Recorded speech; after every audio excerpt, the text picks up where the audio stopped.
से थिले ऊनविंश शताब्दीर किंबदंती पुरुष।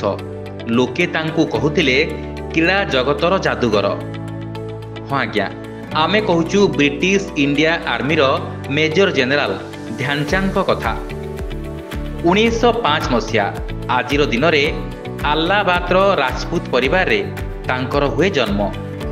पितांक कथारे अनुप्राणित होई ध्यानचांद सेनारे जोग देई सेइठारु ही आरंभ करती हॉकी खेल। आउ धीरे धीरे से हॉकी रे एते माहिर होईगले जे दर्शक तांको कहंती तांको हॉकी बैट रे कुआडे जादू अछि। सेइटा एक हॉकी बैट नुहे, ताहा एक कुहुक बाड़ी एवं एही कुहुक बैट बल रे से लगातार भावे 1928, 1932, 1936 मसीह रे लगातार भावे 3 थर ओलंपिक्स रे देश पई सुना जीति थिले। तेबे निजर 22 वर्षर क्यारियर भितरे से 400 रु अधिक गोल स्कोर करथिले। आ सेनारू अवसर परे भी से खेल जारी रखिथिले।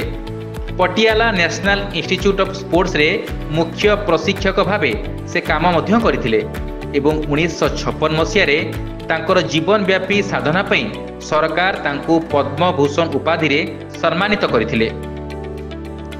तेबे तांकर जन्मदिनर स्मृति चारण करी 2012 मसीहा ठारू प्रति वर्ष अगस्ट 29 तारिख को जातीय क्रीड़ा दिवस रूपे पालन करा जाय आसुअछि।